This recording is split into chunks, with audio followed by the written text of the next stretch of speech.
Ena izmed velikih ugank reševanja pretočnosti prometa ob konicah je, kolikšen odstotek voznikov mora spremeniti vozniški slog, da se začne pretočnost prometa znatno izboljševati. Odgovor iščejo tudi Audijevi raziskovalci, ki so tokrat predpostavili, da bodo spremenjen vozniški slog zagotovili samovozeči avtomobili.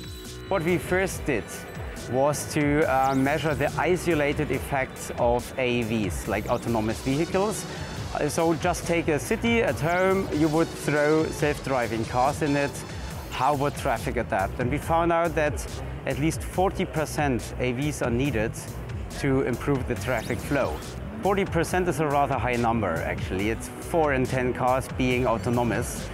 But previous research found that in a mixed traffic situation with humans, it's rather a disadvantage, the calm driving style of an AV.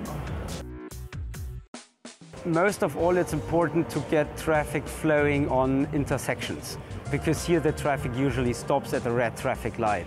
So what Audi, for example, developed is the Audi Traffic Light Information Service, where Audi drivers already today, for example in the US and Washington DC, see in their dashboards in the Audi cars when the traffic light will switch to green. So they can adapt the whole driving style to this information. But if you go into the future and all cars would have such a knowledge, knowing when they can cross an intersection, the whole traffic could be orchestrated pretty well. Just imagine a fully automated system, all the cars interconnected, talking to each other. Then a smart computer and a smart traffic management could easily tell each car when to cross, right?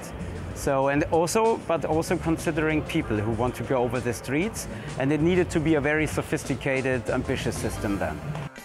A da ne boste rekli, da vam prodajamo rešitve, ki so primerne le za milijonska mesta. Ne.